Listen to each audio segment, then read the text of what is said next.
Hello everyone, আজ আমরা যাচ্ছি সদ্য ওপেন হওয়া হাওড়াতে ষষ্ঠীনারায়ণ ইকো পার্কে। আর সেটা যদি হয় পায়ে হাঁটা পথে, তাহলে তো আর কোনো কথাই নেই। খুব বেশিক্ষণ দেরি না করে টিকিটের লাইনে দাঁড়িয়ে পড়েছি। এখানে টিকিটের মূল্য হচ্ছে 5 টাকা। আর ভোর 6টা থেকে বিকেল 6টা অবধি খোলা রয়েছে।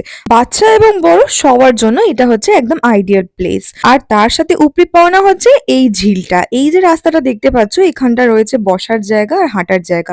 এখানে প্রত্যেকটা লাইট জ্বলে সোলার সিস্টেমে। আর বাচ্চাদের জন্য রয়েছে অসংখ্য অজস্র প্লেফুল অ্যান্ড জয়ফুল অ্যাক্টিভিটিস। দোলনা থেকে স্লিপ, বিভিন্ন ধরনের অ্যাক্টিভিটিস রয়েছে। এদেরকে দেখে আমার সেই ছোট্টবেলার কথা মনে পড়ে যাচ্ছিল। আর বাচ্চারা যতটা আনন্দ পাবে, বড়রাও ঠিক ততটাই আনন্দ পাবে। আপনারা চাইলে এখানে পিকনিকের স্টাইলে কিছু খাবার দাবার প্যাক করে নিয়ে এসে খেতে পারেন, সাথে বাচ্চারা এনজয়ও করতে পারে। এটা রয়েছে হাওড়া ডুমুরজলা ঝিলের পাশে। আপনারা হাওড়া থেকে যারা আসবেন, তারা 72 নম্বর বাসে একদম ঝিলের পাড় বললেই নামিয়ে দেবে। চলুন, আজকের মতো টাটা।